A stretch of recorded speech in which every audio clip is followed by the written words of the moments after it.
ನಮಸ್ಕಾರ. ಡಿ ನೋಡಿ ಖುಷಿ ಪಡಿ ನನ್ನ ಚಾನೆಲ್ಗೆ ಸ್ವಾಗತ. ನಾನು ನಿಮ್ಮ ಪ್ರೀತಿಯ ದಯಾನಂದ. ಇವತ್ತು ಈ ವಿಡಿಯೋ ಮಾಡ್ತಾ ಇರೋ ಒಂದು ಕಾರಣ, ನನ್ನ ಜೊತೆಗೆ ಇದ್ದಾರೆ ಹೆಮ್ಮೆಯ ಮೇರು ನಟರಾದಂಥ ಕನ್ನಡ ಚಿತ್ರರಂಗಕ್ಕೆ ಹೆಸರುವಾಸಿಯಾದಂಥವರು ವಿಂಗ್ ಕಮಾಂಡರ್. 9ನೇ ವರ್ಷದಲ್ಲೇ ತಮ್ಮ ಜೀವನವನ್ನು ರಂಗಭೂಮಿಗಾಗಿ ಪ್ರವೇಶಿಸಿದಂಥ ಮಹಾನ್ ನಟ.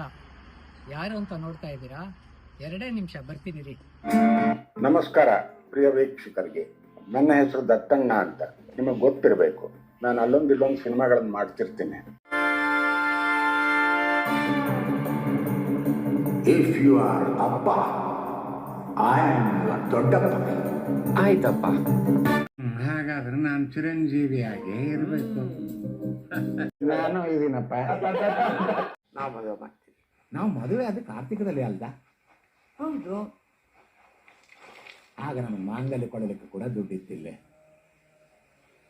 ಹೂವಿನ ಮಾಲೆಯೇ ಆಭರಣ ಆಗಿತ್ತು. ಈ 50 ಕಾರ್ತಿಕಗಳ ನೆನಪಿಗಾಗಿ ಈ ಹೂವಿನ ಮಾಲೆ. ಎಂಥದಿದು? ಎಂಥದೇನು ಹಾಕು ನನಗೆ? ಅಯ್ಯ, ಯಾರಾದ್ರೂ ನೋಡಿದ್ರೆ ಎಂತ ಹೇಳ್ತರು? ಎಂತ ಹೇಳತ್ರ? ಗಂಡ ಹೆಂಡತಿ ಅಂತ್ರ ಹಾಕು. ಹಾಗೆ ಆಯ್ತಲ್ಲ, ಯಾರ ಬಗ್ಗೆ ನಾನು ಹೇಳ್ತಾ ಇದ್ದೀನಿ ಅಂತ. ಬನ್ನಿ ಅವ್ರ ಹತ್ರನೇ ಮಾತಾಡೋಣ. ಅವರ ಆಸ್ಟ್ರೇಲಿಯಾದ ಅನುಭವಗಳ ಬಗ್ಗೆ ಹಂಚ್ಕೊಳ್ಳೋಣ. ಅವರ ಮಾರ್ಗದರ್ಶನ ಹೇಗಿದೆ, ನಿಮ್ಗೇನು ಅನ್ಸುತ್ತೆ? ನನ್ನ ಅನುಭವನ ನಿಮ್ಮ ಹತ್ರ ಹೇಳ್ಕೊಳಕ್ಕೆ ಇಷ್ಟಪಡ್ತೀನಿ. ಬನ್ನಿ. ನಮಸ್ಕಾರ ದತ್ತಣ್ಣ ಅವ್ರಿಗೆ. 6-7 ವಾರಗಳಿಂದ ನಮ್ಮ ಜೊತೆ ಆಸ್ಟ್ರೇಲಿಯಾದಲ್ಲಿದ್ದೀರಾ. ನಮ್ಮ ತಪ್ಪು ಒಪ್ಪುಗಳನ್ನ ತಿದ್ದಿ ಹುತ್ತದಲ್ಲಿ ಹುಟ್ಟ ನಾಟಕವನ್ನ ಒಂದು ಜನರೆಲ್ಲ ಒಪ್ಪಿ ಚಪ್ಪಾಳೆ ತಟ್ಟೋ ತರ ನಮ್ಗೆ ಮಾರ್ಗದರ್ಶನ ಕೊಟ್ಟಿದ್ದೀರಾ. ನಿಮಗೆ ಧನ್ಯವಾದಗಳು. ಈ 6 ವಾರಗಳಿಂದ ಆಸ್ಟ್ರೇಲಿಯಾದಲ್ಲಿ ಇದ್ದೀರಾ.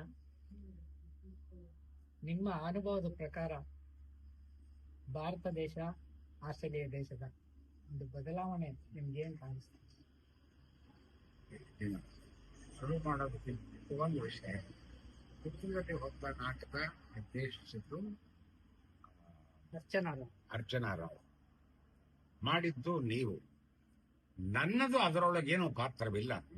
ನಿರ್ದೇಶನದಲ್ಲಾಗಲಿ ಪಾತ್ರಗಳಲ್ಲಾಗಲಿ ನೀವು ಮಾಡ್ತಿದ್ದ ರಿಹರ್ಸಲ್ನ ಒಂದು 10 ಸಾರಿ ನೋಡಿ ನನಗನಿಸಿದ್ದನ್ನು ಒಂದಿಷ್ಟು ಹೇಳಿದ್ದೀನಿ ಅಷ್ಟೇ. ಬಟ್ ಅದಕ್ಕೆ ಸಲ್ಲಬೇಕಾದ ಗೌರವಗಳೆಲ್ಲವೂ ಪಾತ್ರಧಾರಿಗಳು ನಿಮ್ಗೆ ಹೋಗಬೇಕು, ನಿರ್ದೇಶಕರು ಅರ್ಚನಾರವರಿಗೂ ಗುರುಗಳ ಒಂದು ಸಮ್ಮುಖದಲ್ಲಿ ನಮ್ಗೆಲ್ಲ ಹೇಳ್ಕೊಟ್ಟಿದ್ದಾರೆ. ಅವ್ರಿಗೂ ಒಂದು ಧನ್ಯವಾದಗಳು. ಆದ್ರೂ ನಿಮ್ಮ ಅನುಭವವನ್ನ ಸಣ್ಣ ನಟರಾದಂತ ನಮ್ಮಂತವ್ರಿಗೆ ಹಂಚಿದೀರಾ. ಅದಕ್ಕೆ ನಿಮ್ಗೆ ಗುರುಗಳ ಸ್ಥಾನದಲ್ಲಿ ನನಗೆ ವಂದನೆಗಳನ್ನ ನಮ್ಮ ನಾಟಕ ತಂಡದ ಪರವಾಗಿ ನಿಮ್ಗೆ ಸಲ್ಲಿಸ್ತೀನಿ.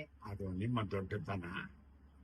ನನಗೇನೋ ಅನ್ನೋದಷ್ಟು ಸಣ್ಣ ಪುಟ್ಟ ಏನಾದ್ರು ಕಂಡಿದ್ದು ಹೇಳಿದ್ದೀನಿ ಅಷ್ಟೇ.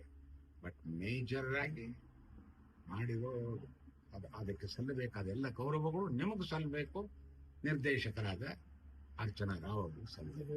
ನಿಮ್ಮ ದೊಡ್ಡತನ 1985ರಿಂದ 88ರವರೆಗೂ ನಾನು HAL ನಲ್ಲಿ ಅಪ್ರೆಂಟಿಸ್ ಮಾಡುವಾಗ ನೋಡಿದಂತ ದತ್ತಣ್ಣ ಸ್ಟಾಫ್ ಕಾಲೇಜ್ಗೆ ಒಂದು ಬ್ರೀಫ್ ಕೇಸ್ ಇಟ್ಕೊಂಡು ಸ್ಮಾರ್ಟ್ ಅಂಡ್ ಎನರ್ಜೆಟಿಕ್ ಆಗಿ ಬಸ್ ಹಿಡಿದು ನೀವು ಹೋಗ್ತಾ ಇದ್ರಿ, ನಾವು ಟ್ರೈನಿಂಗ್ ಸೆಂಟರ್ಗೆ ಹೋಗ್ತಾ ಇದ್ವಿ. ಆ ಒಂದು ಸ್ಥೈರ್ಯ, ಧೈರ್ಯ, ಆ ಒಂದು ಚಾಣಾಕ್ಷತನ ಅವತ್ತು ನೋಡಿದಂತೆ ಈಗ ಆಸ್ಟ್ರೇಲಿಯಾದಲ್ಲಿ 6 ವಾರದಿಂದ ನಿಮ್ ಜೊತೆ ನೋಡ್ತಾನೆ ಇದ್ದೀನಿ. ಇದರ ಗುಟ್ಟು ರಹಸ್ಯ ಏನಿದೆ ಅಂತ ನಮ್ಗೆ ತಿಳಿಸಿ. ಗುಟ್ಟಾಗಲಿ ರಹಸ್ಯವಾಗಲಿ ಏನು ಅಂಥ ದೊಡ್ಡ ಗೌಪ್ಯವಾದ ವಿಚಾರ ಅಲ್ಲ. ಯಾರ ಜೊತೆಲಿ ನಾವಿರ್ತೀವಿ ಅದು ಮುಖ್ಯವಾಗುತ್ತೆ. ನನಗೆ ಈ 6 ವಾರದಲ್ಲಿ ಸಿಕ್ಕ ಒಂದು ಚೈತನ್ಯ ಅಂದ್ರೆ ನಿಮ್ಮ ಜೊತೆಯಲ್ಲಿ ಬೆರೆತಿದ್ದು, ನಿಮ್ಮ ಜೊತೆಯಲ್ಲಿ ಮಾತನಾಡಿದ್ದು, ನಿಮ್ಮ ಜೊತೆಯಲ್ಲಿ ರಿಕ್ಷಾ ಗೃಹದಲ್ಲಿದ್ದಿದ್ದು ಇವೇ. ಅದಕ್ಕೆ ಹೇಳೋದು ನಾವು ಸತ್ಸಂಗದಲ್ಲಿರಬೇಕು ಅಂತ. Okay, it been a beautiful experience. ನಾನು ಥಿಯೇಟರು, ಸಿನಿಮಾ, ನಾಟಕಗಳಲ್ಲಿ ಇದ್ದವನು. ನೀವು ಅದೇ ಕೆಲಸ ಮಾಡ್ತಿದ್ದೀರಿ ಈಗ ಹವ್ಯಾಸಿಯಾಗಿ. ಹಾಗಾಗಿ ನಮಗೂ ನಿಮಗೂ ಹತ್ರ ಬರೋಕ್ಕೆ ಒಂದು ಮಧ್ಯದ ಒಳ್ಳೆಯ ವೇದಿಕೆ ಸಿಕ್ಕಾಗ. ತುಂಬಾ ಸಂತೋಷ ಆಯ್ತು ನಮ್ಗೆ. ನಿಮ್ಮ ಪ್ರಕಾರ ಈಗ ಬೆಂಗಳೂರಿನಲ್ಲಿ ಇದ್ದೀರಾ, ಮೆಲ್ಬೋರ್ನ್ಗೆ ಬಂದಿದ್ದೀರಾ, ಮೆಲ್ಬೋರ್ನ್ನಿಂದ ಸಿಡ್ನಿಗೆ ಹೋಗಿದ್ದೀರಾ, ಸಿಡ್ನಿಯಿಂದ ಪರ್ತಲ್ಲಿ ಹೋಗಿದ್ದೀರಾ. ನಿಮ್ಗೆ ಈ ಒಂದೊಂದು ರಾಜ್ಯದಲ್ಲಿ ಏನು ವ್ಯತ್ಯಾಸ ನಮ್ಮ ಕನ್ನಡ ಜನಗಳಲ್ಲಿ ಕಂಡಿತ್ತು? ಇಲ್ಲ, ಕನ್ನಡ ಜನಗಳಲ್ಲಿ ಏನೂ ವ್ಯತ್ಯಾಸ ಕಂಡಿಲ್ಲ. ಕಂಡಿದ್ದು ಕೆಲವು ವಿಸ್ಮಯಗಳು, ಅದ್ಭುತಗಳು. ಇದು ಸಾವಿರಾರು ಮೈಲಿ ದೂರದಿಂದ ಮತ್ತೆ ಸಮುದ್ರದ ಆಚೆ ಬಂದು ಇಲ್ಲಿ ಏನೋ ನೀವು ಹೊಸ ಹೊಸ ಜೀವನವನ್ನು ಕಲ್ಪಿಸ್ಕೊಳ್ತಾ ಇರ್ತಾರೆ. ಅಂದ್ರೆ ಮತ್ತೆ ನೀವು ಕನ್ನಡಕ್ಕಾಗಿ ನಿಮ್ಮನ್ನು ನೀವು ತೊಡಗಿಸ್ಕೊಂಡಿರೋ ರೀತಿ ನೋಡಿ ನನಗೆ ಬಹಳ ವಿಸ್ಮಯವಾಗಿದೆ, ಬಹಳ ಸಂತೋಷವಾಗಿದೆ. ಅದನ್ನ ಎಲ್ಲರ ಜೊತೆನೂ ಹಂಚಿಕೊಂಡು ಇದ್ದೀವಿ. ಇದು ಬಹಳ ಮುಖ್ಯ. ಅದಕ್ಕೋಸ್ಕರವೇ ಇಲ್ಲಿ ಇವತ್ತಿನ ದಿವಸ ನಾವು ರಾಘವೇಂದ್ರ ಸ್ವಾಮಿಗಳ ಮಠದಲ್ಲಿ ಕೆಲವು ಜನ ಹುಡುಗರ ಜೊತೆನಲ್ಲಿ ಬೆರೆತನಲ್ಲ, ಅವ್ರಿಗೆ ಹೇಳಿದ್ದಿಷ್ಟೇನೆ. ಅಲ್ಲೊಬ್ಬ ಬಾನ್ಸುರಿ ವಾದಕ ಇದ್ದಾನೆ, ಇನ್ನೊಬ್ಬ ಯಾರು ಹಿಂದೆ ನಾಟಕದಲ್ಲಿ ಮಾಡಿದಂತ ಒಬ್ಬ ವ್ಯಕ್ತಿ ಇದ್ದಾನೆ. ಎಲ್ಲರೂ ಈ ಥರದವರೆಲ್ಲರೂ ಒಟ್ಟಿಗೆ ಸೇರಿ ಸಂಘಟನೆಯನ್ನು ಭದ್ರಪಡಿಸ್ಬೇಕು. ಒಳ್ಳೊಳ್ಳೆ ಕೆಲಸಗಳು ಅವಾಗ ಆಗುತ್ತೆ. ಅದನ್ನೇ ಅವ್ರಿಗೂ ಕೂಡ ಹೇಳಿದ್ದೀನಿ ನಾನು. ನಿಮ್ಮ ಈ ದೊಡ್ಡತನಕ್ಕೆ, ನಿಮ್ಮ ಈ ಮಾರ್ಗದರ್ಶನಕ್ಕೆ ನಮ್ಮೆಲ್ಲರ ಮೆಲ್ಬೋರ್ನ್ ಕನ್ನಡಿಗರ ಪರವಾಗಿ, ಆಸ್ಟ್ರೇಲಿಯಾ ಕನ್ನಡಿಗರ ಪರವಾಗಿ ನಿಮಗೆ ಸಾಷ್ಟಾಂಗ ವಂದನೆಗಳು. ಇದೇ ತರ ಸಣ್ಣ ನಟರನ್ನ ಬೆಂತಟ್ಟಿ ಮುಂದೆ ಬರುವಂತ ಒಂದು ಆಶೀರ್ವಾದ ಮಾಡ್ತಾ ಇರಿ.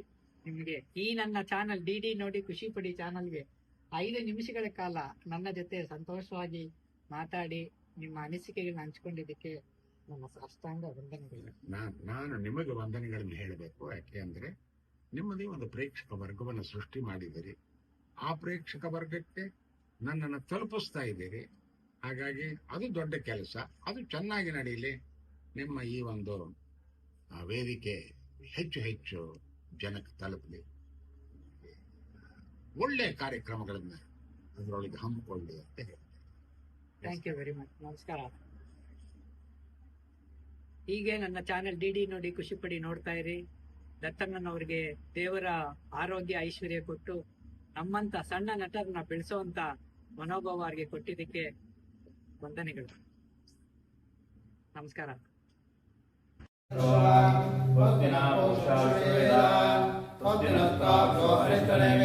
ಸ್ವಸ್ತಿ ನ ಬೃಹಸ್ಪತಿ ದದಾತು